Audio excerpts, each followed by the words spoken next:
Salutations à tous, salutations aux nouveaux abonnés et merci beaucoup pour votre soutien à notre Yahweh, toute la gloire.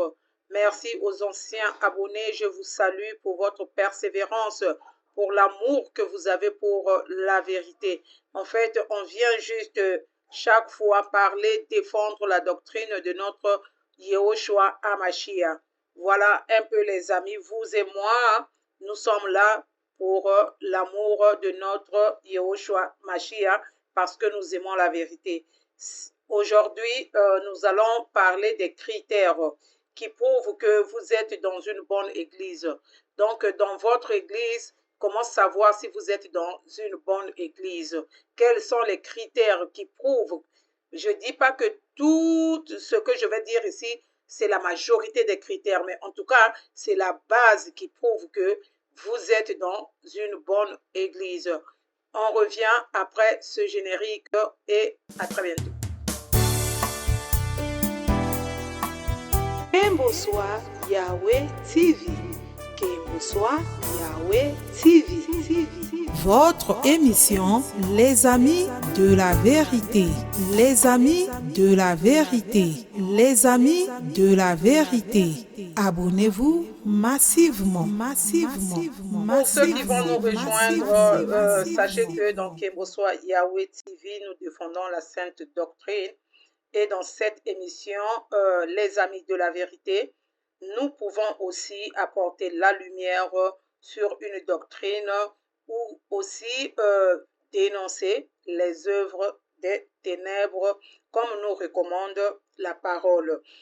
On parle de l'Église, mais avant d'aller parler des critères de l'Église, nous devons d'abord comprendre qu'est-ce que c'est une Église.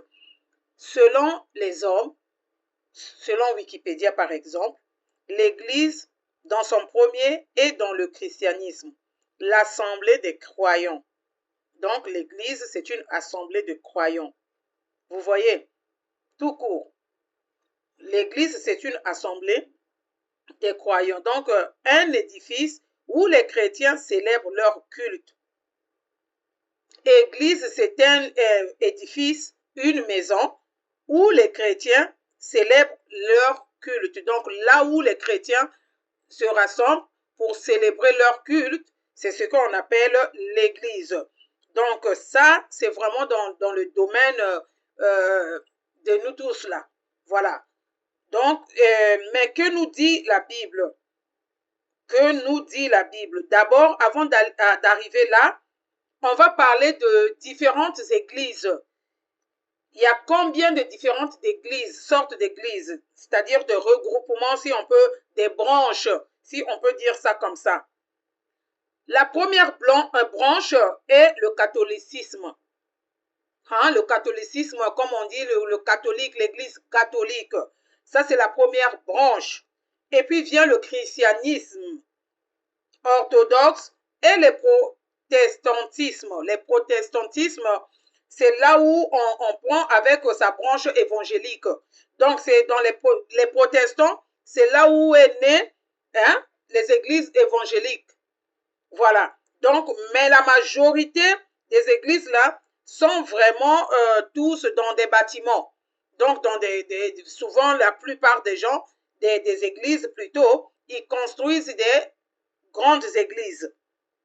Voilà. Maintenant, comme on connaît maintenant ce que c'est une église, on sait maintenant ce que c'est une église, pourquoi ça, on va maintenant aller dans la Bible. Comment est-ce que la Bible définit une église? On va commencer, les amis, dans Matthieu, le chapitre 18. On va débuter au chapitre 19 pour plus d'éclaircissement.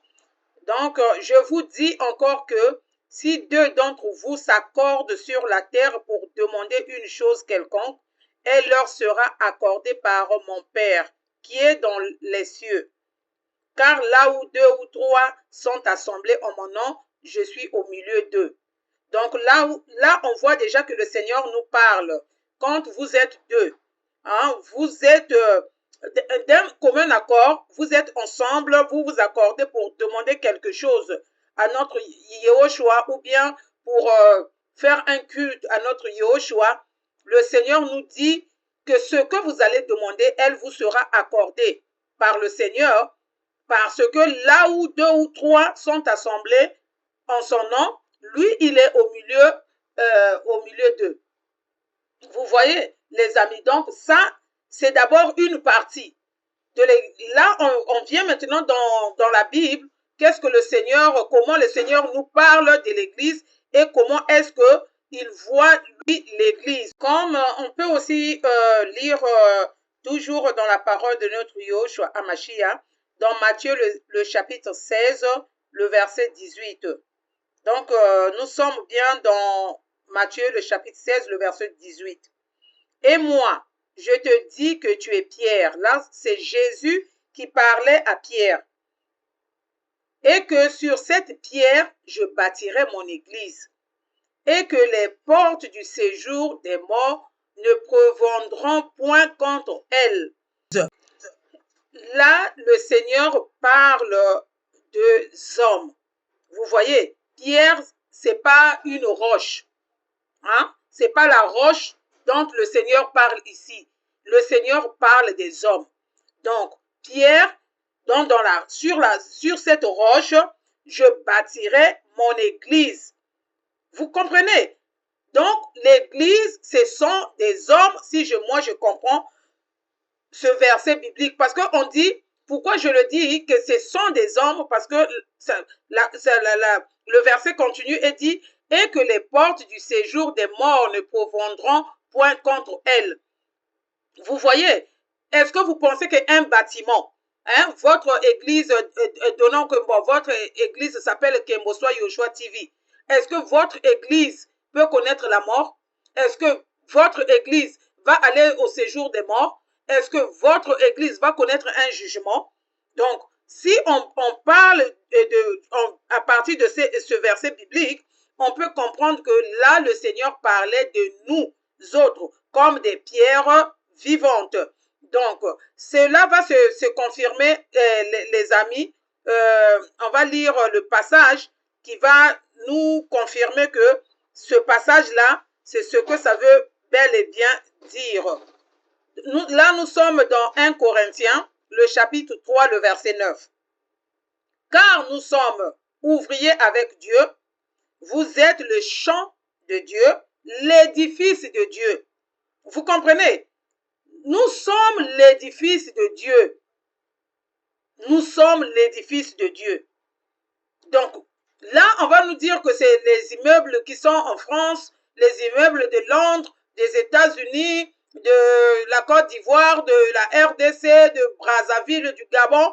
Nous sommes l'édifice, les amis. Donc, nous, comme corps, nous sommes l'édifice. C'est ça que la parole veut nous dire. Pourquoi la parole nous dit ça? Dans l'édifice là, comme on peut lire dans Éphésiens le chapitre 14, le chapitre 4 plutôt, à partir du verset 11 jusqu'à 13, vous pouvez continuer, mais je vais lire. Et il a donné les uns comme apôtres, les autres comme prophètes, les autres comme évangélistes, les autres comme pasteurs et docteurs, etc. Vous voyez que dans cet édifice-là, les pierres vivantes que nous sommes là, le Seigneur a placé les dons à tout un chacun. D'autres sont des prophètes, d'autres les évangélistes, les autres les pasteurs, les autres des docteurs, ainsi de suite. C'est tout ça là et nous formons l'édifice. Il n'y a pas un moins que rien dans cet édifice-là, parce que le Seigneur considère tout le monde. Si tu n'es pas prophète, tu as quelque chose en toi au service du Seigneur. Tout sauf porter la Bible du pasteur. Voilà. Ça, ce n'est pas dans la Bible, les amis. Ce n'est pas dans la Bible. Et donc, pourquoi est-ce que nous-mêmes, nous sommes le temple de l'Esprit ou du Seigneur? Voici la parole qui confirme tout ce qu'on vient de lire, les amis. Là, nous sommes dans 1 Corinthiens, le chapitre 3. On va commencer à partir du verset 16. Ne savez-vous pas que vous êtes le temple de Dieu et que l'Esprit de Dieu habite en vous? Si quelqu'un détruit le temple de Dieu, Dieu le détruira, car le temple de Dieu est saint et c'est ce que vous êtes. Les amis, on doit reprendre ça. Vraiment, doucement, on va comprendre cette partie-là. Ne savez-vous pas que vous êtes le temple de Dieu et que l'Esprit de Dieu habite en vous? Donc, toi et moi, le Seigneur nous dit, nous-mêmes là, nous sommes le temple de notre Elle. Donc, Dieu, Elohim, la maison. Bon, voilà. Nous sommes le bâtiment qu'on va là, à l'église là. Le matin, je me lève, je me maquille, je m'habille, je me sape, tout ça là. Je m'en vais à l'église. La Bible nous dit c'est d'abord nous, le temple de notre Elle, de notre Elohim. Hein? Et que l'esprit de notre papa habite en nous. Notre papa Yehoshua. Son esprit habite en nous, les amis. Quelle grâce! Quelle grâce! Si quelqu'un détruit le temple de Dieu, donc si nous détruisons, comment nous détruisons le temple de Dieu? Avec nos comportements, avec nos fanakuiti. Quand on prend, on met la confiance au pasteur, au ceci, et puis on fait des choses pas bien, on devient ivrogne, alcoolisme ou comment on appelle, on prend de la cigarette qui peut détruire.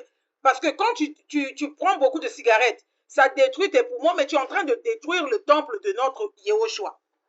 Quand on prend des produits éclaircissants, on dit au Seigneur que tu avais mal, tu m'avais mal créé. À moins que tu aies un problème de peau, que le dermatologue te donne des produits pour t'aider. Mais par toi-même, si tu décides que non, le teint que le Seigneur m'avait donné là, ce n'est pas un joli teint. Tu es en train de détruire son temple. Quand nous avons des comportements qui ne glorifient pas notre Seigneur, nous sommes en train de détruire son temple. Est-ce que nous sommes en train de se faire comprendre? Mais Dieu dit, il y a des conséquences à ça. Si nous détruisons son temple, et lui aussi, il va nous détruire, les amis. Il nous détruira.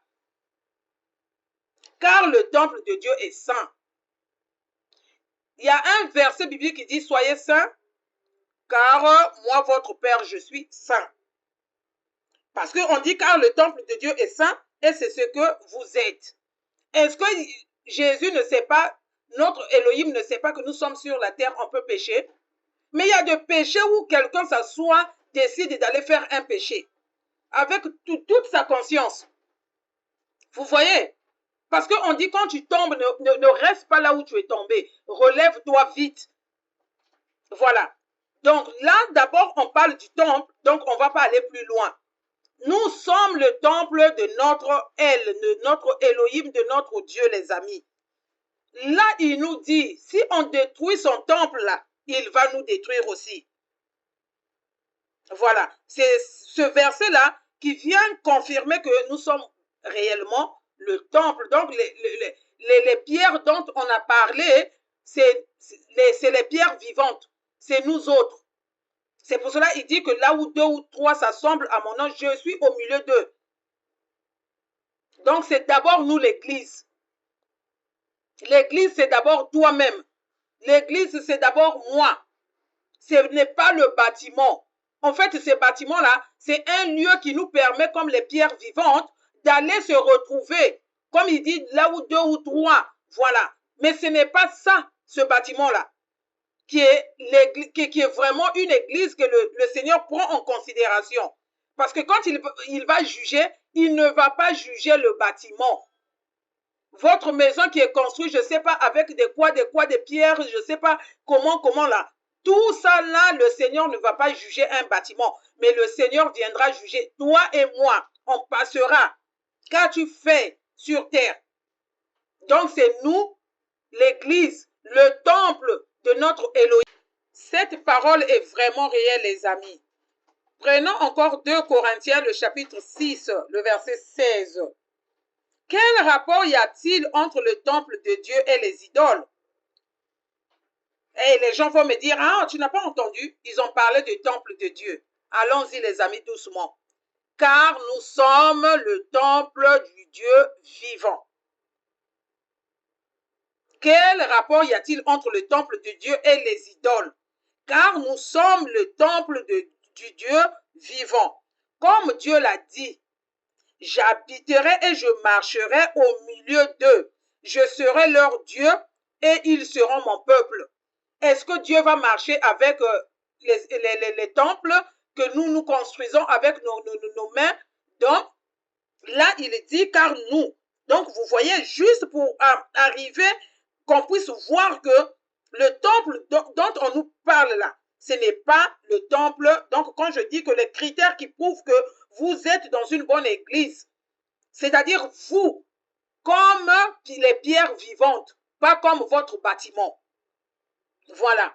Donc, si nous prenons encore dans 1 Pierre, le chapitre 2, le verset 5, et vous-même, comme des pierres vivantes, édifiez-vous pour former une maison spirituelle. Ah, le Seigneur est tellement bon.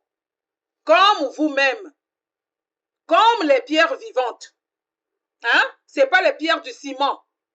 Non. Édifiez-vous pour former une maison spirituelle.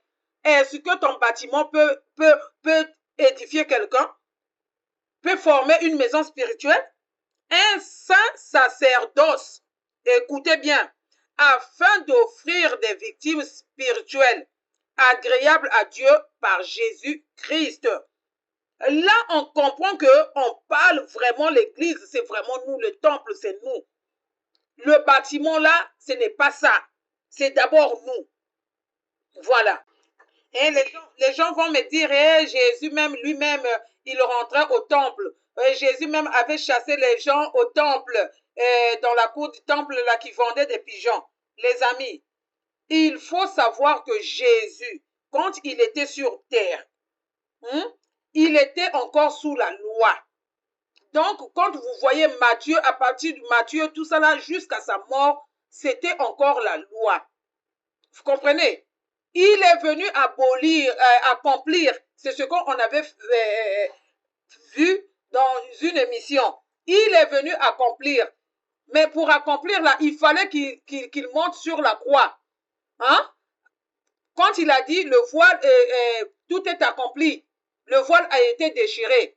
Là, c'est à partir de là qu'on était rentré sous la nouvelle alliance. Mais quand Jésus était déjà était encore sur terre, il était encore sous la loi. Et si vous pouvez constater qu'il pouvait aussi observer une partie de la loi. Voilà. Donc, si on prend, pour ceux qui vont me dire, Jésus lui-même, il prêchait dans un temple. Écoutez ceci, dans Matthieu, le chapitre 24, le verset 2. On va commencer à partir du verset 1. Comme Jésus s'en alla, au sortir du temple, ses disciples s'approchèrent pour lui en faire remarquer les constructions. Mais il leur dit, voyez-vous tout cela? Je vous le dis en vérité, il ne restera pas ici pierre sur pierre qui ne soit renversée.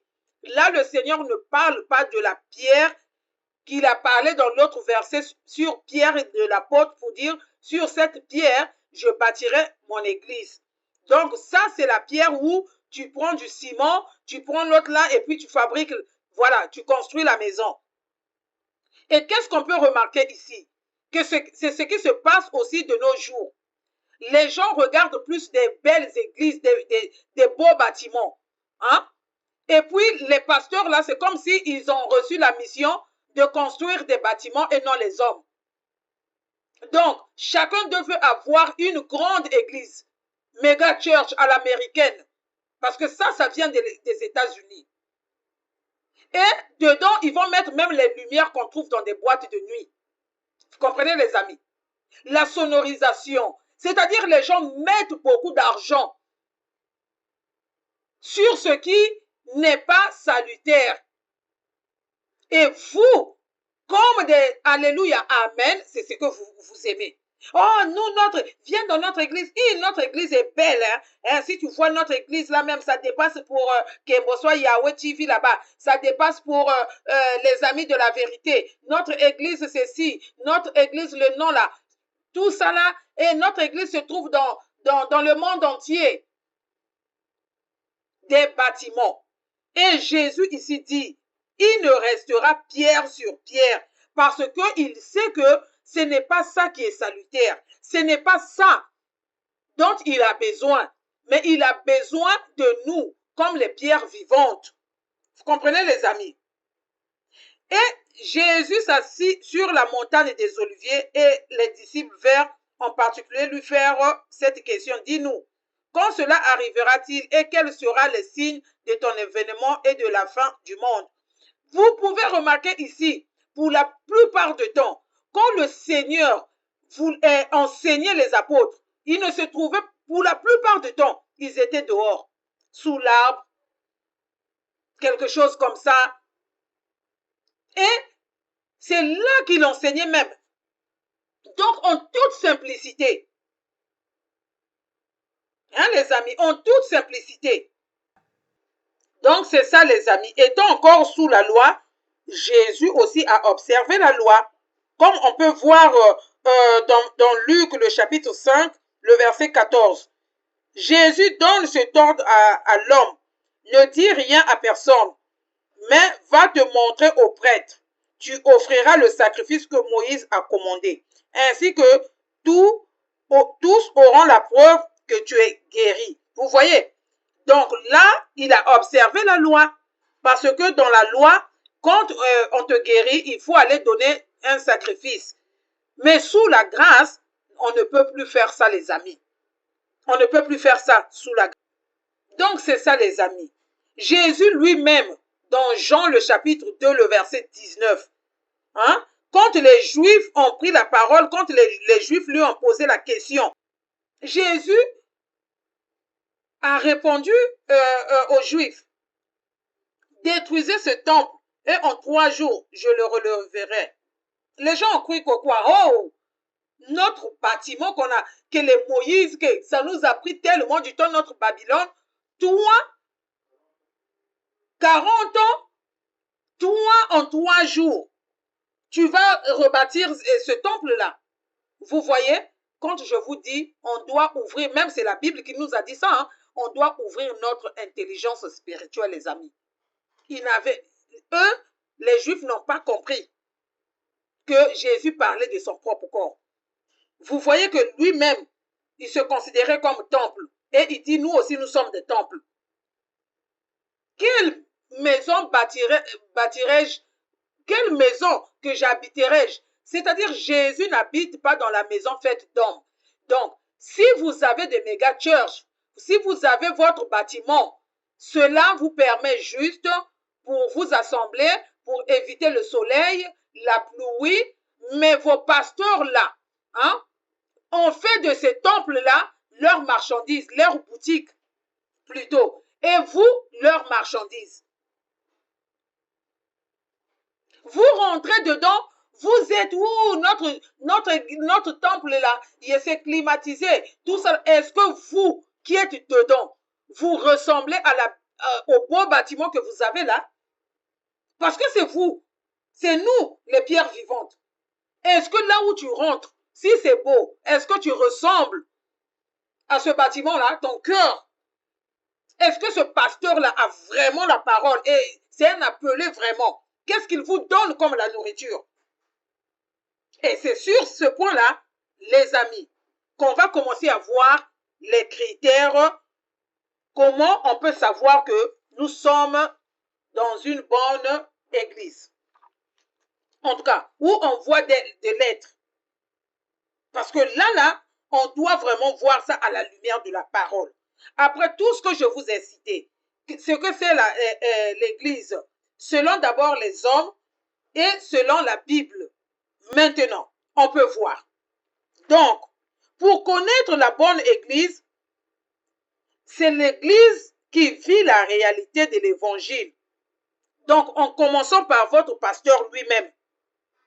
Là où la parole n'est pas diluée, en fonction des émotions des gens, en fonction des personnalités qui sont dans l'église, parce qu'il y a d'autres là qui ne vont pas prêcher la bonne parole de peur que les gens puissent fuir l'église. Le Seigneur n'a pas besoin des 10 millions de personnes dans une église. Le Seigneur a besoin des vraies pierres. Voilà. Donc, votre pasteur doit être d'abord dans la réalité, en vivant l'évangile réel.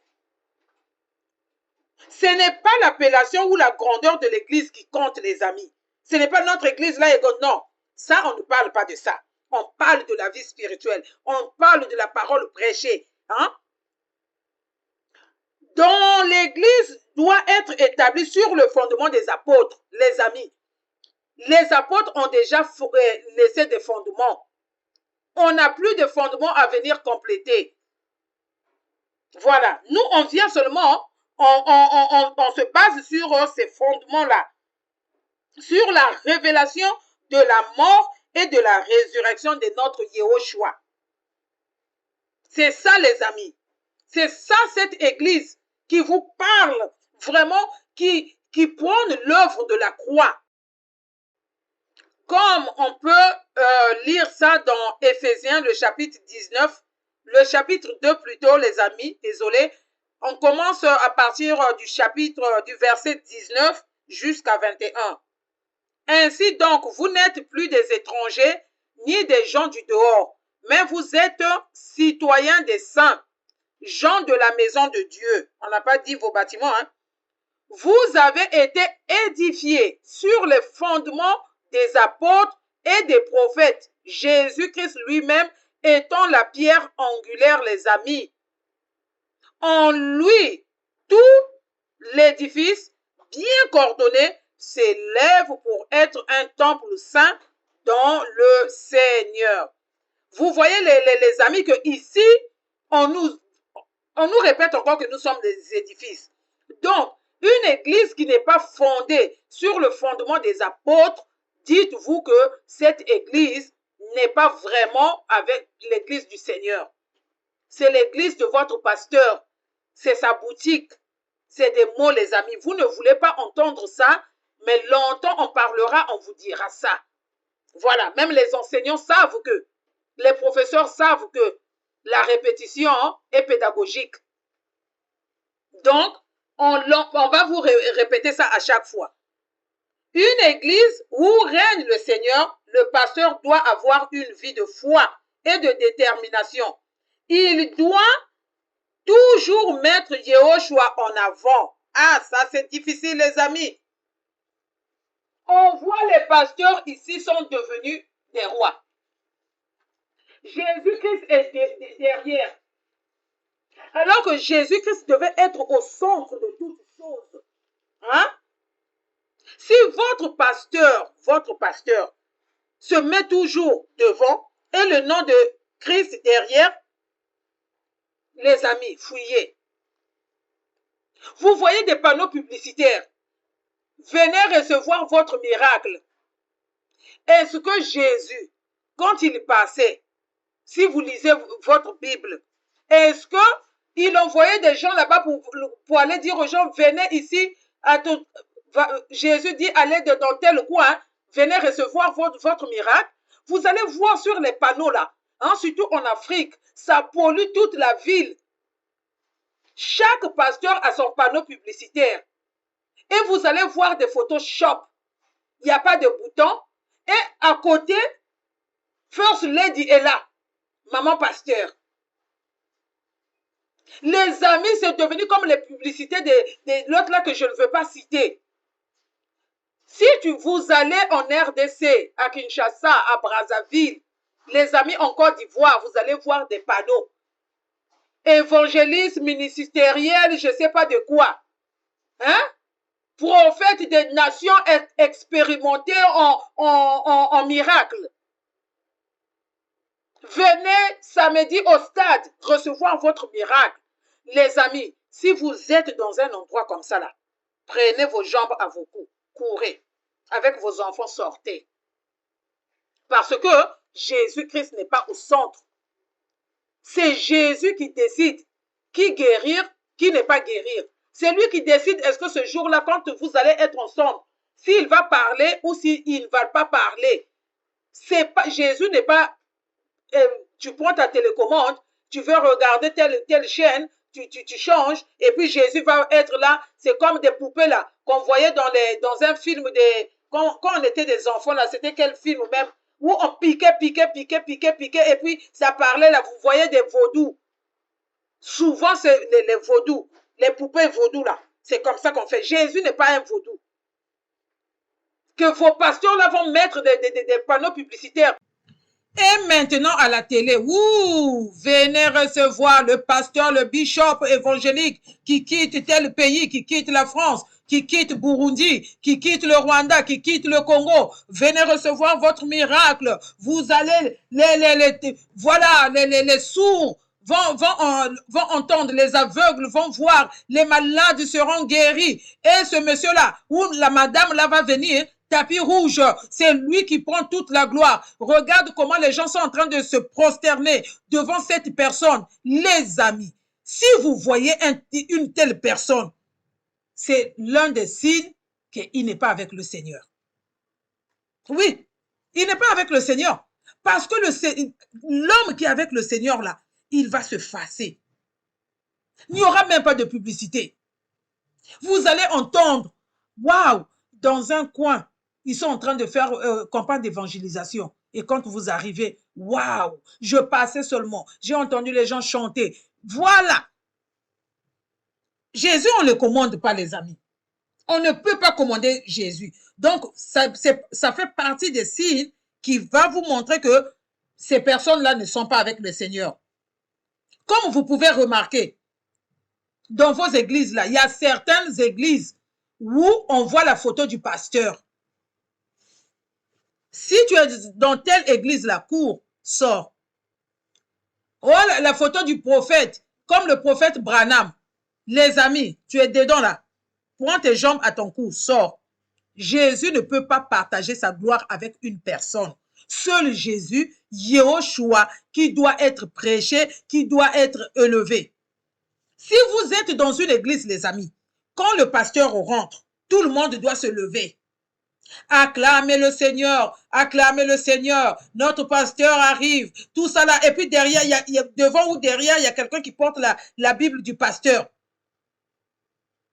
Si vous êtes dans telle église là, le Seigneur n'est pas dedans. L'homme ne peut pas prendre la place du Seigneur. Le pasteur est un collègue, est ton collègue à toi. Voilà. Si vous êtes dans une église où eux, ils sont dans les fauteuils en cuir et vous, tout le temps, des fauteuils, des chaises en plastique, là, posez-vous la question. Je vous dis vrai. Où le pasteur et la maman pasteur est là, les diacres, les je ne sais pas qui, s'il y a des ministres dans votre... Non, on doit respecter les autorités. Mais les autorités, là, devant le Seigneur, là, nous tous, on est pareils. C'est ça la vérité, les amis. Autorité, là, c'est là-bas. Une fois on vient devant notre Yehoshua, on devient pareil. Mais souvent, vous allez remarquer que vos pasteurs ont peur d'eux. Ils ne peuvent même pas leur dire que vous êtes adultères. Pourquoi? Parce que ce sont des financiers. C'est eux qui financent l'église. Donc, il peut être adultère. Il peut être meurtrier dans un pays où on tue les gens. Ces personnes-là participent. Non, c'est correct. Juste parce que ce sont eux qui donnent l'argent. Parce qu'un vrai prophète, les amis, va dire la vérité à son président. Le peuple est en train de mourir de faim. Voilà. Le président vient te donner l'argent, tu vas dire non. Va donner, il y a des pauvres. Ils sont en train de mourir de faim, il n'y a pas des écoles, il n'y a pas de route, il n'y a pas l'eau, il n'y a pas l'électricité. Vous les reconnaîtrez à leurs fruits. Ils viennent vous prêcher la pauvreté. Mais ils n'ont qu'à aller parler au président là, qui bouffe tout l'argent, les présidents africains qui bouffent l'argent. Là-bas, ils prophétisent, hein, tu vas rester 100 ans au pouvoir. Président, j'ai vu, tu vas rester 100 ans au pouvoir à cause des miettes, à cause des papiers, des billets verts. du papier. Voilà. C'est comme si Christ était mort à la croix pour que toi, tu sois riche. Non, non, non. La richesse que nous avons là, c'est le royaume. C'est la vie éternelle. Les amis, quand un pasteur, votre pasteur vient vous parler toujours de sa femme, ma femme, mes enfants, et moi-même, moi, posez-vous la question. Comme on voit Marcelo Tounassi, la manière dont il parlait de sa femme, Blanche Tounassi, il en faisait un culte. Tout le temps, ma femme est belle, ma femme est ceci. Quand je l'avais croisée, et la chaussure seulement, le jean. Toi, un homme de Dieu, soi-disant, qui te marque, vraiment tu tombes amoureux à cause de western, chaussures western. Et un jean. Toi qui étais censé être en prière, soi-disant, pour prier pour les gens, tu regardais seulement les femmes qui étaient dehors. Un homme comme ça, posez-vous la question. Est-ce que je suis dans un bon bâtiment? Toi, tu ne peux pas prendre la moto chez toi. D'abord, il faut dire que les motos là, ce n'est pas bon. Ça, c'est un autre problème, on reviendra. Tantôt, il pleut. Tu arrives et puis quelqu'un va te parler seulement de sa femme. Mon frère, toi-même, tu n'as pas ta femme à côté. Alors, dis-lui aussi, arrête, moi aussi, je vais parler de ma femme. Vous avez pris les pasteurs comme des dieux. Si vous êtes dans de telles églises-là, comme des Castanou qui vous parlent de Samson ou Simpson là, qui prédit un dessin animé qui prédit des choses là, animées par les francs-maçons, par les satanistes, lui, il prend ça pour modèle et il vous prêche ça à l'église. Posez-vous la question. Les amis, est-ce que vous êtes dans une bonne église? On va lire la parole. Dans 1 Timothée, le chapitre 3, à partir du verset 1, que nous dit la parole? Cette parole est certaine. Si quelqu'un aspire à la charge d'évêque, il désire une œuvre excellente. Il faut donc que l'évêque soit, quoi? Irréprochable. Mukuna. Mukuna, c'est un évêque. Là, on nous dit un évêque doit être irréprochable. On ne doit pas trouver un évêque dans une voiture avec une femme. Pas sa femme, hein.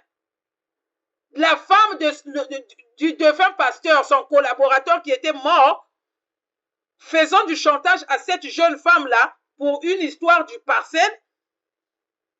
Voilà, menaçons cette jeune femme avec l'arme. Un pistolet, si vous voulez. Mukuna, c'est un évêque. Dites-moi, la Bible dit il faut qu'un évêque soit irréprochable. Mukuna est irréprochable. Lui qui s'est remarié, mari d'une seule femme. Posez la question à Mukuna. Mari d'une seule femme. Joël Tatou, viens me parler ici. Quand vous voyez Joël Tatou, lui, il peut encore être appelé prophète, tout ça là, puisque sa première femme vit encore. La Bible nous dit, si ta première femme vit, si vous êtes divorcé là, la première femme reste comme ça, toi aussi tu restes comme ça. Surtout que vous deux, vous connaissez la parole. Joël Tatou, vous deux, vous connaissez la parole. Donc, ce que Joël Tatou a dit à ses fidèles que non, moi j'ai une autre grâce, c'est faux. Il n'a pas une autre grâce parce que sa femme vit. Voilà. La parole dit, tu dois être marié d'une seule femme. La femme aussi, d'un seul mari. Mais normalement, vous voyez, les femmes qui ont des ministères là, la parole vous condamne déjà. Parce que là, on parle des hommes seulement. Sobre. Denis Lessi, viens me parler ici, mon frère. Sobre. Est-ce que vous entendez ça? Donc, si vous écoutez d'abord les noms déjà que je vous cite là, vous voyez déjà qu'ils sont hors la plaque. Quand vous entendez ça, est-ce que vous pensez que ces personnes-là sont vraiment sur la bonne voie? Modérés. Vous voyez Marcelo Tounassi modéré? Les amis, Marcelo Tounassi, Lise Manzambi, Ces personnes-là sont modérées. Réglé dans sa conduite. Hein? Réglé dans sa conduite. Vous voyez une personne comme Makoso, Camille Makoso, qui va venir, qui va vous raconter des bêtises. Et vous êtes là, amen. Lui aussi, c'est un prophète. Lui aussi, c'est, je ne sais pas si on l'appelle prophète ou révérend. Donc, écoutez d'abord ce que ce passage-là nous dit. Et regardez votre pasteur. À partir de maintenant, faites attention à votre pasteur. Ne soyez pas aveuglés parce que c'est le pasteur. Non, les amis, votre pasteur va à la toilette. Votre pasteur mange. Votre pasteur dort, tantôt il ronfle aussi. Il fait tout comme nous les humains. Ce n'est pas un super homme. Ce n'est pas un Dieu. C'est il a la chair et le sang. Comment votre pasteur a fait ses enfants? Parce que c'est un homme. Qu'est-ce que vous croyez? Vous les voyez comme les super hommes. Vous les voyez, je ne sais pas comme quoi. Alléluia, amen. Ne touchez pas à mes coins, à mes oins. Là, on dit modéré, réglé dans sa conduite. Réglé dans sa conduite. Comme Marcelo Tounassi qui peut envoyer la femme aller faire BBN. Ça, ce n'est pas une bonne conduite. Moi, je n'aime plus parler de Blanche Tounassi parce que là, on a parlé, elle est partie. Elle va plus régler quoi que ce soit. Mais ce monsieur qui est resté là, le pasteur là, c'est à lui. C'est lui qui doit entendre. C'est lui qui doit écouter ça. On dit régler dans sa conduite. Régler. Hospitalier. Les amis, vous donnez. Eux, ils construisent leur maison. Ils font faire voyager leurs enfants tout le temps. Ils partent en vacances à Barcelone, partout. Aussi, leurs enfants fréquentent des bonnes écoles. Mais payées par vous, hein, par vos dîmes, vos offrandes. Vous voyez? Et aussi, Marcelo qui vient de s'acheter un terrain au Texas. Comme quoi on lui a offert ça. Et son fils qui est maintenant dans une grande université où les riches fréquentent. Et vous prenez des motos. Mais vous prenez des motos aussi, il vous dit encore que vous péchez quand vous prenez des motos. Mais lui, c'est avec votre argent que lui, il a payé tout ce qu'il a avant qu'il puisse investir dans ses affaires qu'il a aujourd'hui. Il avait ça. C'est vos dîmes. Ce sont vos offrandes. Les Denis, les Joël Tatou, comment on appelle le Camerounais là, lui qui vous a demandé 10 000 euros là. Wafo. Mais les Papa Talingano, tout ce monde-là, Papa Talingano qui a vu Blanche Tounassi au ciel alors que Jésus a dit que personne n'est allé encore. Hein? Tout ce monde-là, vraiment, Makoso qui vous vend des huiles, de l'eau, des insanités, tout cela, vous êtes là. Et une personne comme Makoso, toi-même quand tu te lèves là, pour t'agenouiller, même pour qu'il puisse t'imposer la main, les amis, il faut vraiment réfléchir. Hein? Donc, pour aller vite, je vous laisse lire le reste. Il dit, il faut qu'il ne soit ni adonné au vin, ni violent, mais indulgent, pacifique, désintéressé. Hein?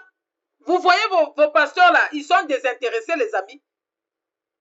Eux qui vous parlent des richesses, ils vous parlent de réussir sur cette terre-là.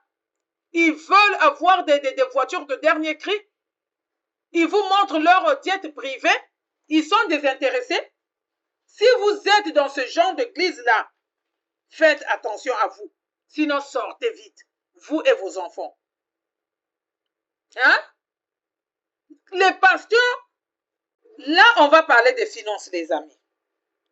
Dans plusieurs églises, la question des finances est resserrée, réservée, avec un petit nombre de personnes. En commençant par le pasteur lui-même, sa femme, ses enfants, comme le papa qui vient de nous laisser, Barouti, Son fils était soi-disant son partenaire. Donc, dans ces assemblées-là, vous mettez l'argent, mais vous ne savez même pas ce qu'on fait avec l'argent. Tu mets la dîme, tu mets les offrandes, pose la question, ils vont te dire que tu es maudit. On va te maudire. Qu'est-ce que tu veux savoir? Or, normalement, tout le monde à l'église, dans votre bâtiment là, devait savoir le dimanche, on a eu combien? Ou bien au moins qu'il y ait les assemblées chaque année. Normalement, même, vous devez savoir, il y a eu combien pour les dîmes, le pasteur gagne combien. Toi, tu sais combien vous payez votre pasteur? Dis-moi, dans certaines églises, la maman pasteur aussi a un salaire. Elle soit pasteur ou pasteuse ou pas, elle a un salaire. Mais tu vois, tu ne sais pas combien on paye la maman pasteuse, combien on paye le papa pasteur. Toi, pour toi, tu les vois, Dieu a béni mon pasteur. Hein? Mon pasteur là, il est béni, mais vous êtes jaloux parce que le Seigneur est en train de bénir mon pasteur. Mais toi qui es en train de dire là, tu as même du mal à manger, à payer la scolarité de tes enfants. Mais tu es content juste parce que le Seigneur, le pasteur est en train de vous arnaquer et il devient riche et nous autres là, nous sommes des jaloux. Si vous êtes dans une église où les finances là, vous ne voyez pas clair, les amis, vous n'êtes pas dans une bonne église. Oui, parce que les apôtres mettaient des choses là, ils partageaient. Vous avez des veuves, vous avez des orphelins. Dans votre église, vous faites quoi des veuves et des orphelins qui sont démunis? Et tantôt, tu vas voir, la fille là, elle est orpheline par exemple de père. Et la pauvre va venir chanter tout le temps. Quand elle sort, elle ne sait même pas si sa maman a mis quelque chose au feu, sur le feu. Hein, les amis? Vous leur donnez l'argent. Regardez comment leurs enfants sont habillés. Toi, quand tu vois ton enfant là, toi qui t'en vas donner l'argent là-bas, quand tu vois ton enfant, la manière dont ton enfant s'habille là, l'école où va tes enfants. Quand tu compares avec l'école des enfants de ton pasteur, et puis tu viens dire que nous sommes jaloux. Si tu es dans une telle église, ce n'est pas Jésus qui est là-dedans. Voilà, on doit dire les mots, les amis. Donc, concernant les finances toujours, si vous êtes dans une église où on vous demande donner, on fait des publicités, on va construire, on va acheter la voiture du pasteur, la maman pasteur doit aller accoucher en Occident, en France, aux États-Unis. Si vous êtes dans cette église-là, le salaire du pasteur ne doit pas dépasser vraiment, là où on paye, normalement le pasteur ne devait pas avoir un salaire. Mais là où vous payez votre pasteur, si votre pasteur gagne les 1 million, beaucoup d'argent, ça veut dire c'est un escroc. C'est tout simplement ça. Et si vous êtes dans une église où ils ont trouvé des tactiques pour vous soutirer de l'argent, hein? Donc l'offrande pour Dieu, ils trouvent des jolis mots. Offrande pour soutenir le pasteur. Il faut soutenir le pasteur, il faut soutenir le ministère. L'offrande pour la construction du temple. Offrande pour achat du matériel. Offrande pour sceller votre prière. Offrande pour Isaac. Offrande pour Abraham. La dîme. Donner les billets d'argent pour imposition des mains. Tu veux aller rencontrer le pasteur, tu dois acheter un carnet pour les Africains. Tu achètes un carnet et tu attends. Le carnet là doit s'acheter là-bas. Ce sont des voleurs. De telles églises, les amis, sortez vite avec vos enfants. Jésus n'y est pas. Jésus n'est pas dedans. Sortez vite avec les enfants. Pour cette telle église-là, sortez. Hein? Sortez, les amis. Ton pasteur ne doit pas être le plus riche de l'église. Comment il va commencer alors que c'est vous qui le payez? Hein? Comment? Votre pasteur est plus riche que tout le monde. Votre pasteur, si vous êtes dans une église où votre pasteur vous fait la pression psychologique, morale, pour des choses, par exemple, pour le donner, pour ceci, vous n'êtes pas au bon endroit. Les amis, on va lire 2 Corinthiens, le chapitre 9, le verset 6. Pourquoi j'ai pris ce verset? Parce que souvent, vos pasteurs vous se limitent à vous lire seulement là où c'est écrit dans le verset 5. Hein? Ben, je vais commencer. J'ai donc jugé nécessaire d'inviter les frères à se rendre auparavant chez vous et à s'occuper de votre libéralité déjà promise, afin qu'elle soit prête de manière à être une libéralité et non un acte d'avarice. Vous avez compris? Là où les pasteurs, là, vous lisent, écoutez bien, c'est le verset 6. Donc, 2 Corinthiens, le chapitre 9, le verset 6. Sachez-le, celui qui sème peu, moissonnera peu. Et celui qui sème abondamment, moissonnera abondamment. C'est tout ce que vos pasteurs vous lisent. C'est comme si la parole se limitait là. Non. On va lire le chapitre 7. Que chacun donne comme il l'a résolu en son cœur, sans tristesse ni contrainte, car Dieu aime celui qui donne avec joie. Là, le chapitre 7, le verset 7, les pasteurs ne lisent pas ça. La plupart des pasteurs ne lisent pas ça. Le chapitre 5, la plupart des pasteurs ne lisent pas ça. Ça dit, j'ai donc jugé nécessaire d'inviter les frères à se rendre auparavant chez vous et à s'occuper de votre libéralité déjà promise, afin qu'elle soit prête. C'est-à-dire, et pourtant c'était des dons, mais c'était libre. C'est toi qui décidais. C'est toi, si tu n'as pas, tu dis que bon, moi, mon verre de riz là, ça me suffit, ça ne me suffit pas moi et mes enfants. Le Seigneur ne va pas te condamner pour ça. Parce que si tu donnes avec contrainte, ton offrande là ne sera pas acceptée par le Seigneur. C'est ça aussi la parole, les amis. Donc, vos pasteurs qui vous demandent chaque fois là, ils sont vraiment les appelés du diable. Chers frères et sœurs en Christ, c'est vraiment triste. Qu'est-ce qu'on constate dans certaines églises? Les gens servent plus leur église, donc et bâtiment, hein? Et leur pasteur, au lieu de servir le Seigneur Jésus-Christ. Et souvent, ils vont vous dire, sauvés par la mission pour servir la mission. Sauvés par la mission pour servir la mission. Ça veut dire que tu dois tout le temps donner de l'argent pour la mission. C'est faux. Hein? Quand on vous dit ce genre de choses-là, il faut demander des versets bibliques. Et quand on vous donne des versets bibliques, ne commence pas là où il a commencé. Commence en haut et descend encore. Et tiens compte du contexte. Parce que souvent, ces pasteurs-là sont forts. Ils donnent des versets bibliques hors contexte. Mais comme beaucoup d'entre vous ne lisez pas la parole, c'est Alléluia, Amen. C'est lui qui a dit. Comme nous disaient les prêtres, nos grands-parents nous expliquaient quand les prêtres venaient en Afrique, faites ce que je vous dis, ne faites pas ce que je fais. C'est ce que vos pasteurs font avec vous. Donc, ce n'est pas que vous êtes sauvés par grâce ou non. On va lire Éphésiens le chapitre 2. On va commencer à partir du verset 5. Donc, nous sommes dans Éphésiens le chapitre 2. On va commencer à partir du verset 5. Ouais. Nous qui étions morts par nos offenses, nous avons rendu à la vie avec Christ. C'est par grâce que vous êtes sauvés. Vous voyez, vous n'êtes pas sauvés par la mission. Vous êtes sauvés par grâce. Par grâce, les amis, vous êtes sauvés. Nous sommes sauvés. Je suis sauvé par grâce et non par la mission. Il nous a ressuscités ensemble et nous a fait asseoir ensemble dans les lieux célestes en Jésus-Christ. Vous voyez? Donc, nous sommes déjà dans le lieu céleste. Quand tu marches avec Yoshua, tu es déjà sauvé.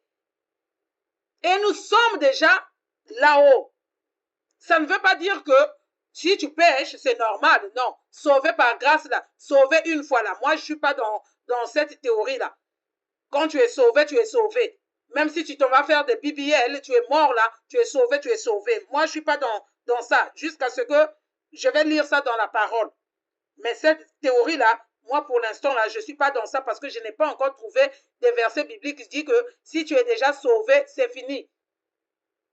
Voilà. Donc le verset 7 nous dit, afin de montrer dans les siècles à venir l'infinie richesse de sa gloire par sa bonté envers nous en Jésus-Christ. Hein? Vous voyez les amis, l'infinie bonté, la grâce, car c'est par la grâce que vous êtes sauvés. Par la grâce, les amis, pas par votre pasteur, pas par la mission, par le moyen de la foi. Et cela ne vient pas de vous-même, c'est le don de Dieu. Hein, les amis? Ça ne vient pas de nous-mêmes, ça ne vient pas de ton pasteur. Tu es sauvé par grâce, je suis sauvé par grâce. Cela ne vient pas d'un homme, cela ne vient même pas de toi-même, de moi-même, ni de ton pasteur encore, ou de ta maman pasteur. Mais c'est un don de Dieu, parce qu'il s'est offert à la croix pour nous, les amis. Il s'est offert à la croix pour nous. Ton pasteur n'était même pas là. Voilà. Si on demande à ton pasteur aujourd'hui, on va le mettre sur la croix là, il va refuser. Il va d'abord regarder ses biens, ses voitures, ses maisons, méga church, tout ça là. Sa femme comme Blanche Tunasi là. Non. Ce n'est point par les œuvres afin que personne ne se glorifie. Vous voyez? Donc ce n'est pas par les œuvres. Vous qui donnez, il faut que toute l'église sache que vous avez donné 10 000 euros. Venez prendre votre enveloppe de 10 000 euros. La parole nous dit que ce n'est pas par des œuvres afin que personne ne se glorifie. Ça, c'est la parole de Dieu, les amis. De même, les amis, on peut lire dans Tite, le chapitre 3, le verset 5 à 7. Je vais lire une partie.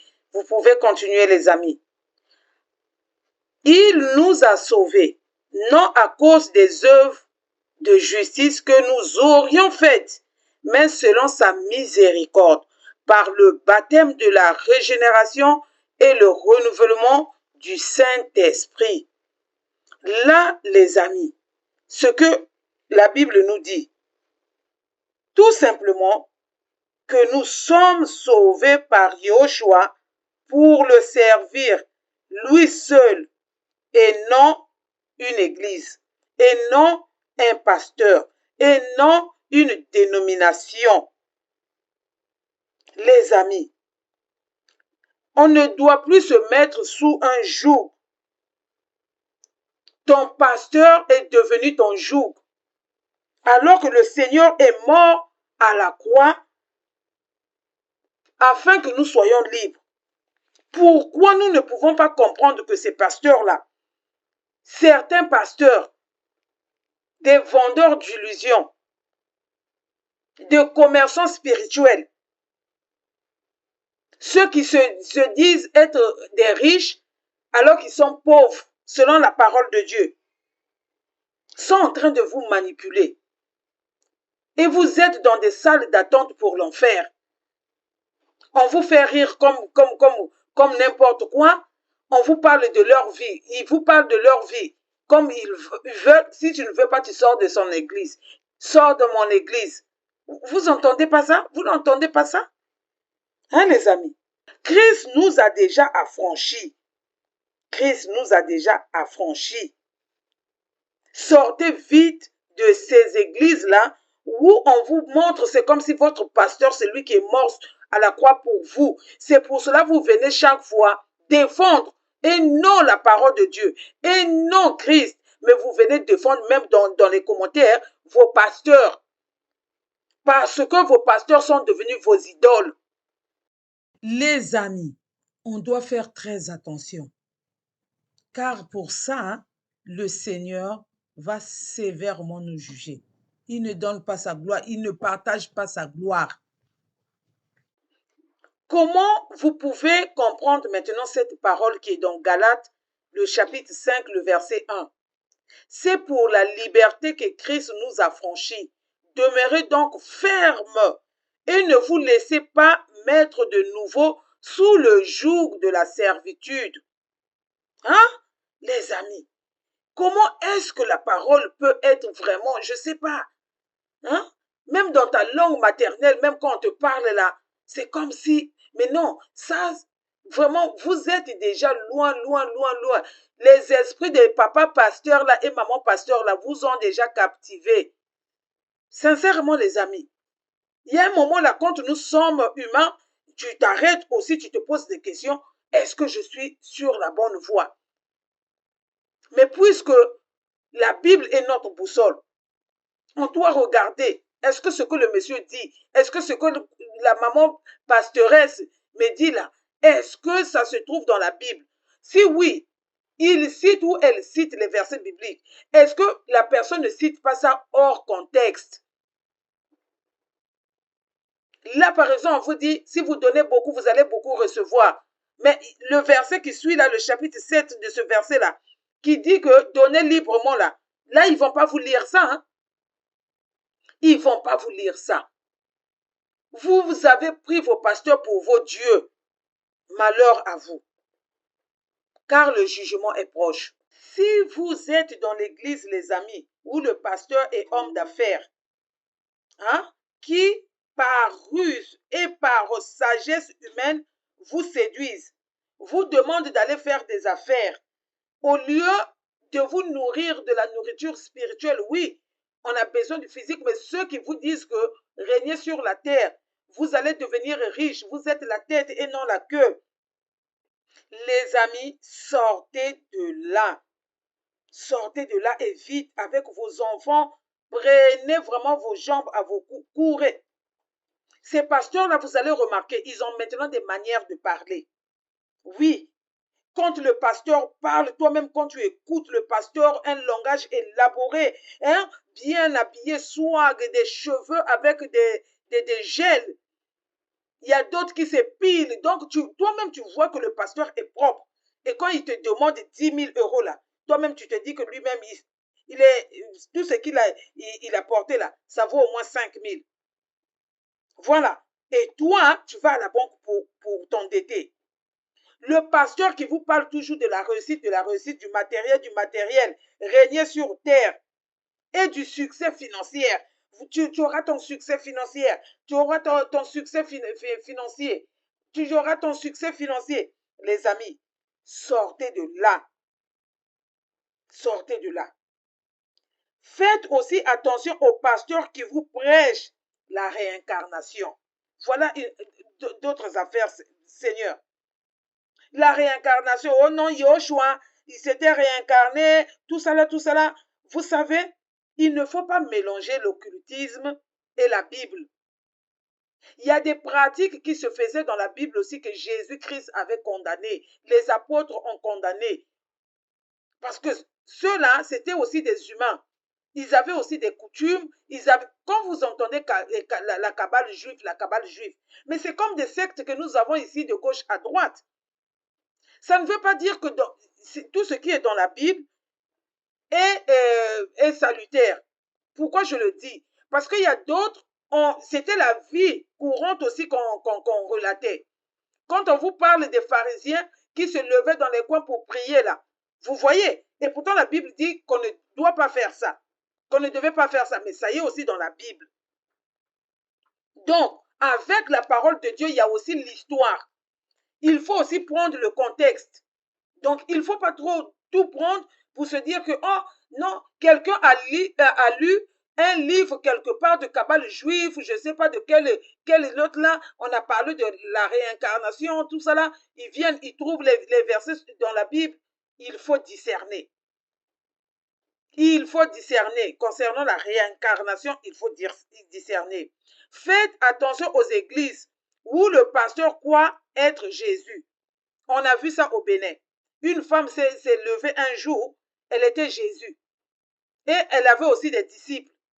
Et voilà, tout Bénin était en ébullition, suivant cette femme-là partout. Faisons très attention. Il y a d'autres là, ils ne vont pas dire que je suis Jésus, mais par leur manière de se comporter. Vous ne pouvez pas poser la question.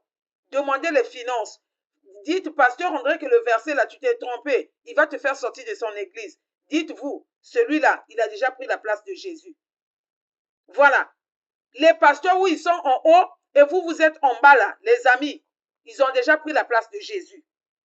On va lire ceci dans Matthieu, le chapitre 24 au verset 5. Car plusieurs viendront sous mon nom, disant, c'est moi qui suis le Christ, et ils séduiront beaucoup de gens. Vous voyez, il y a d'autres qui parlent tellement bien. Oh non, le pasteur là, quand il parle de la sanctification, oh le pasteur là, quand il dénonce, oh le pasteur là, et ceci les amis, il faut tout voir. Il ne faut pas prendre une partie parce qu'on dit, la Bible nous dit que le diable se déguise en l'ange de lumière. Si le diable se déguise en l'ange de lumière, vous savez que le diable connaît aussi bien la parole. Parce que c'est par la parole aussi qu'il a tenté Jésus. Oui, c'est par la parole qu'il a tenté Jésus. Donc, on doit faire très attention. Quand vous prenez, par exemple, ceux qui prennent le prophète Branham, lui qui est déjà mort pour Jésus-Christ, pour Élie. Vous voyez, les amis, il y a d'autres là. Philippe Kakou de la Côte d'Ivoire.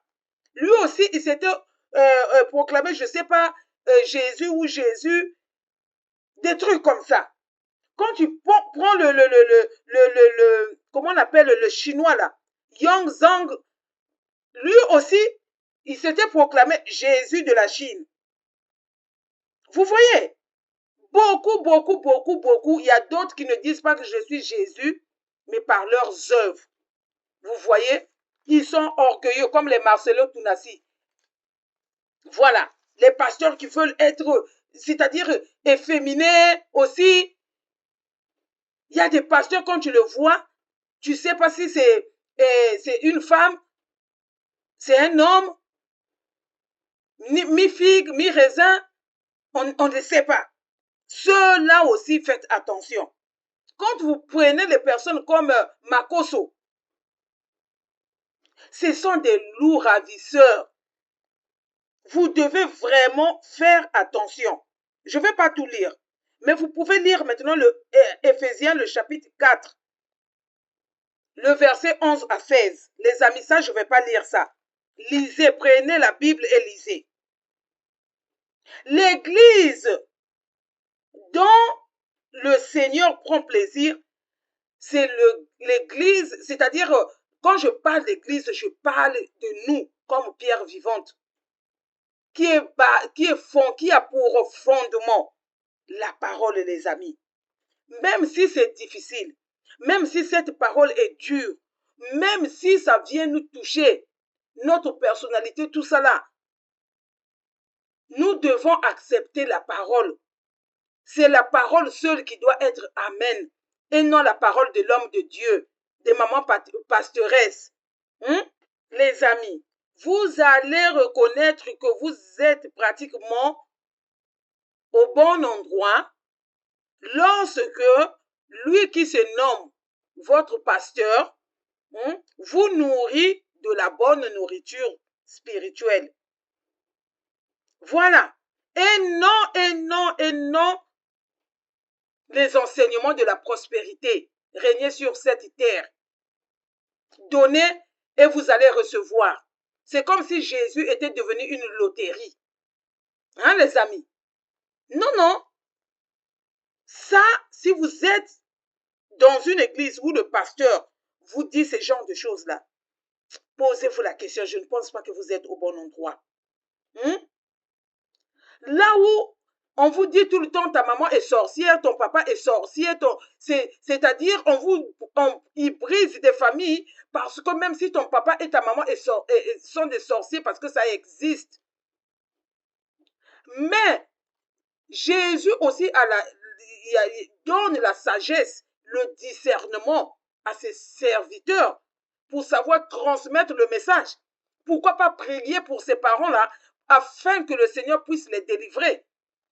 Parce qu'il est venu mourir à la croix aussi pour des sorciers. Voilà, ce n'est pas briser des familles.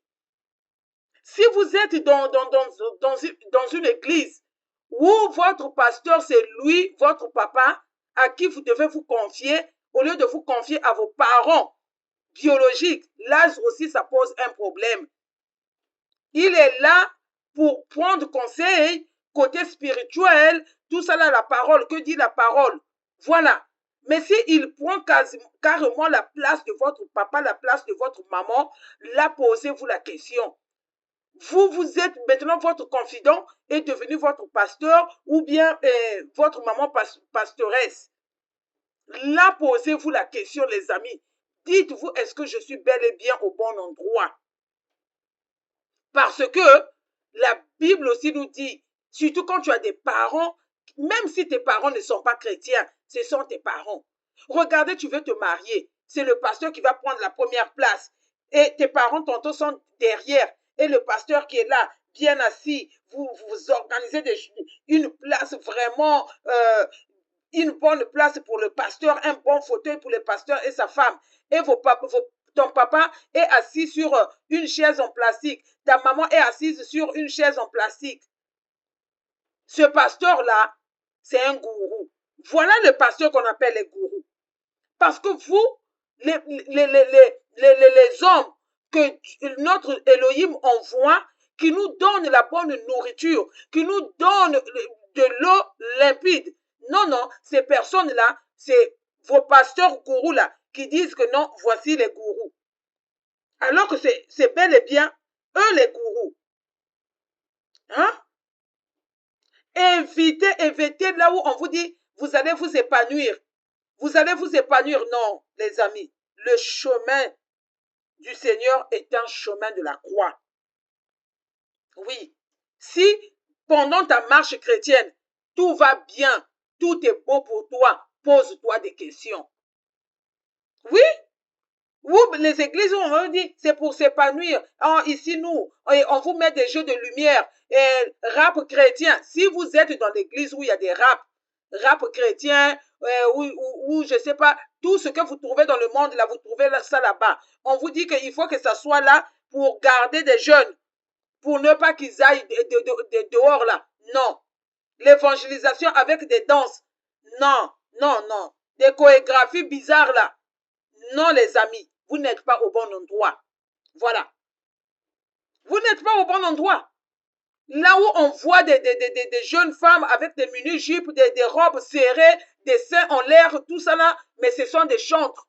Sortez de là. Vous avez des lumières vert, rouge, jaune, bizarroïdes là, sortez de là.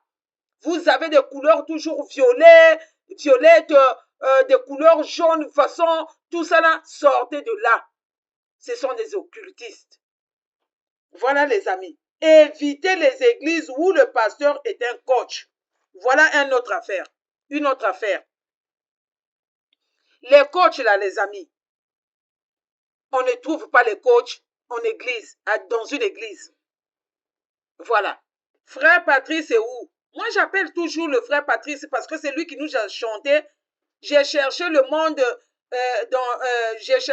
je l'ai trouvé dans l'église. Et j'ai cherché l'église, je l'ai trouvé dans le monde. Apparemment, lui-même aussi, on ne sait plus là où il est. Est-ce qu'il est dans l'église ou il est dans le monde? Ça, c'est vraiment la question qu'on doit se poser maintenant aussi avec notre frère qui a chanté. Hein? Une bonne église encourage par contre ses membres à bâtir une relation avec notre Yehoshua et non avec lui-même le pasteur. Une bonne église, hein? Une bonne assemblée, disons ça comme ça les amis, des pierres vivantes. On va s'encourager mutuellement. Mais ce n'est pas qu'on va s'encourager pour dire qu'on doit prier tout le temps ensemble. Non, chacun doit avoir une relation personnelle. D'abord, une intimité avec notre Yehoshua.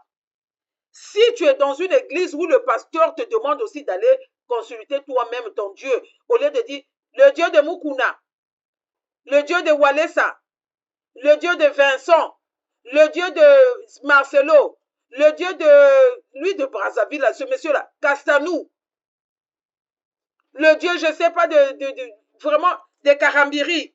Quand vous entendez ça, les amis, sortez de là.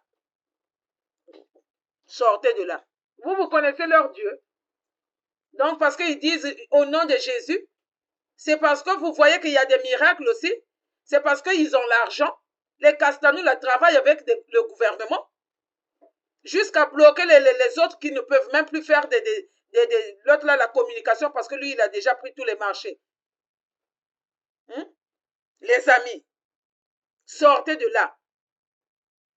l'église de Yehoshua, là où se rassemblent les enfants de Yehoshua, véritable. On doit vous parler de la sanctification véritable. C'est pas maquillé qu'on vous parle là. Non, véritable. Donc ça là, ça doit commencer par lui-même, le pasteur, et sa femme. Voilà. Si sa femme est Jézabel, dites-vous qu'il y a quelque chose qui ne va pas.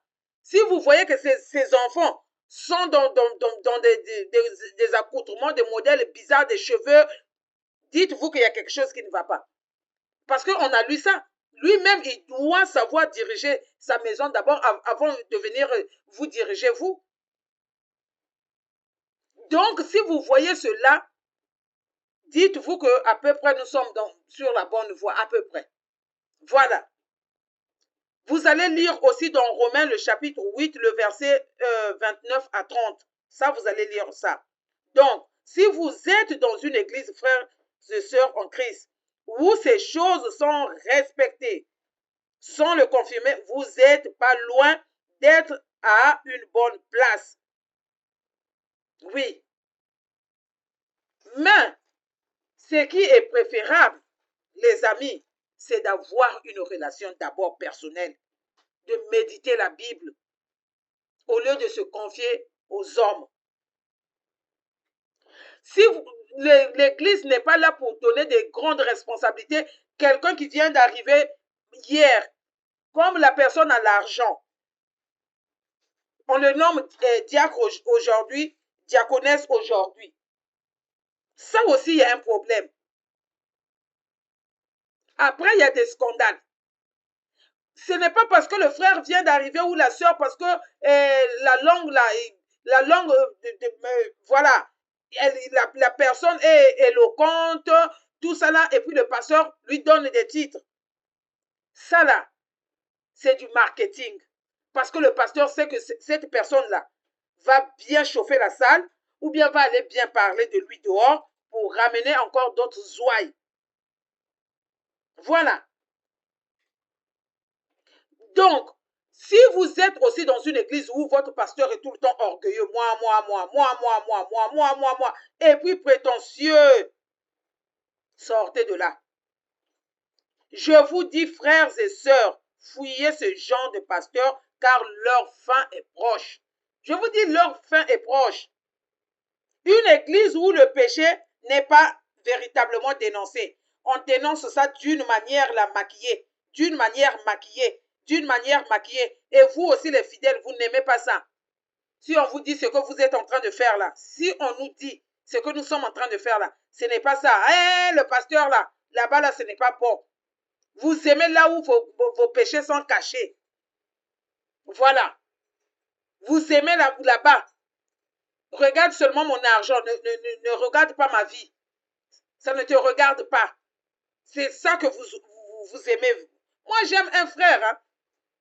On te parle une fois, deux fois, trois fois. Non. Vas-y. Faut pas venir nous souiller ici.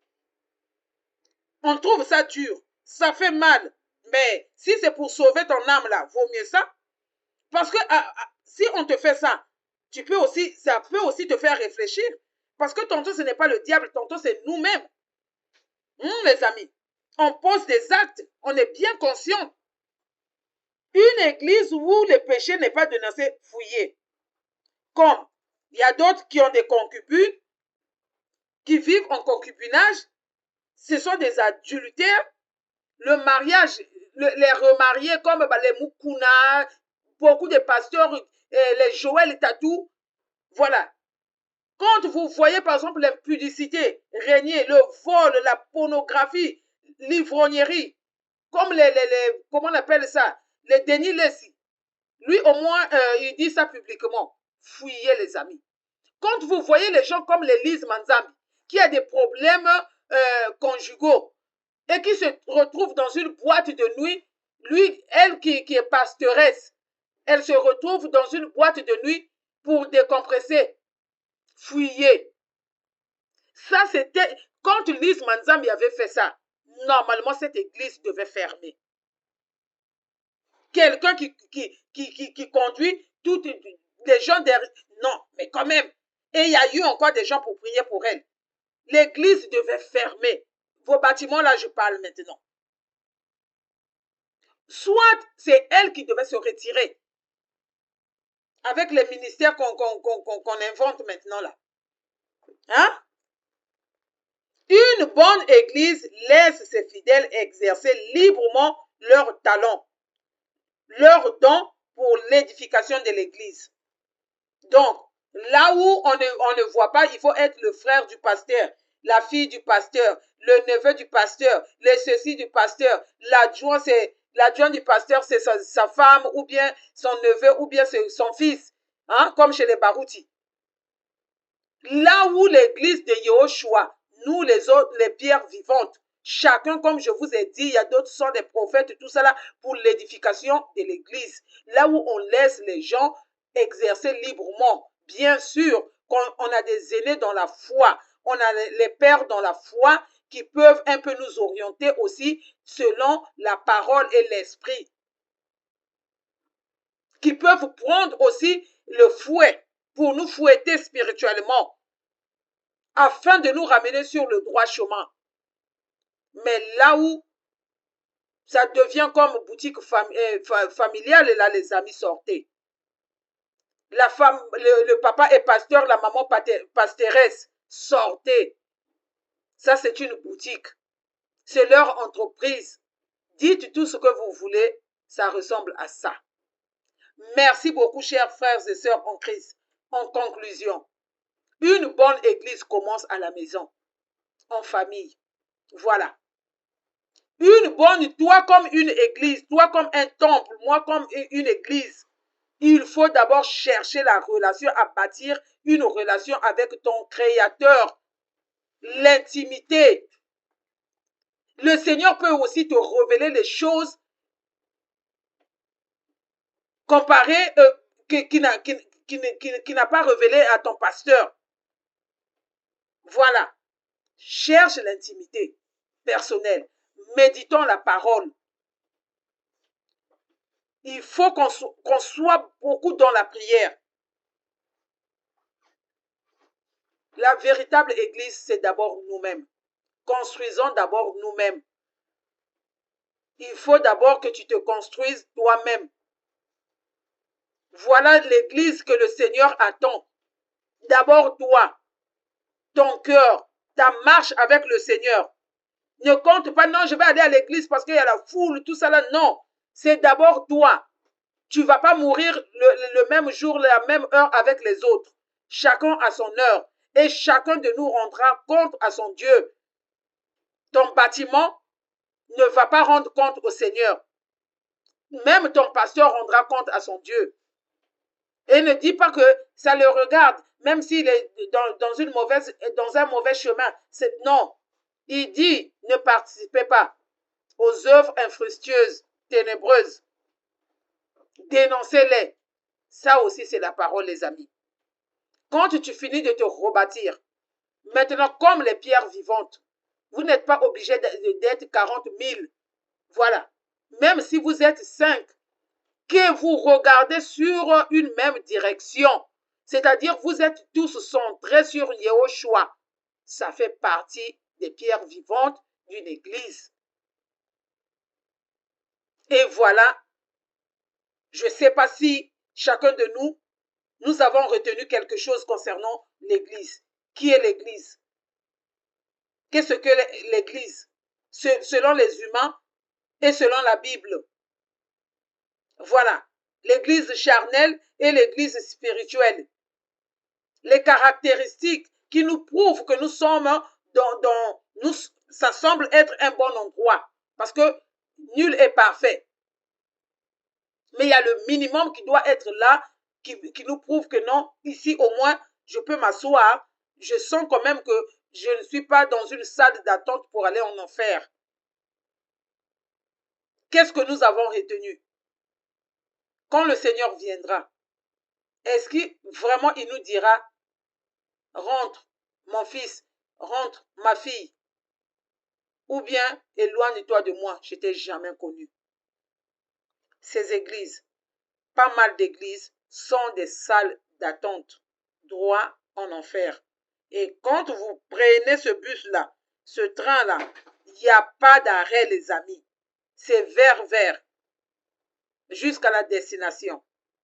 C'est le moment pour nous qui sommes encore en vie, par la grâce de Yahushua, de réfléchir. Qu'est-ce que nous allons faire? Des ministères de femmes. Est-ce que Dieu nous a établi, nous femmes, pour conduire des églises, pour être à la tête? On peut prophétiser, on peut édifier, on peut chanter, on peut élever, éduquer nos enfants, on peut accompagner nos maris. Ça aussi, c'est faire l'œuvre. Est-ce que nous sommes appelés à diriger des églises, des assemblées? Si pas, ça veut dire qu'il y a quelque part, on doit s'arrêter et se poser des questions. Est-ce que c'est le Dieu vivant que je sers ou bien c'est le Dieu de Mammon, comme beaucoup des pasteurs? Merci, que le Seigneur nous bénisse. Vraiment, soyons centrés sur le Seigneur et que la parole soit notre boussole. À lui toute la gloire. À la prochaine, les amis. Merci.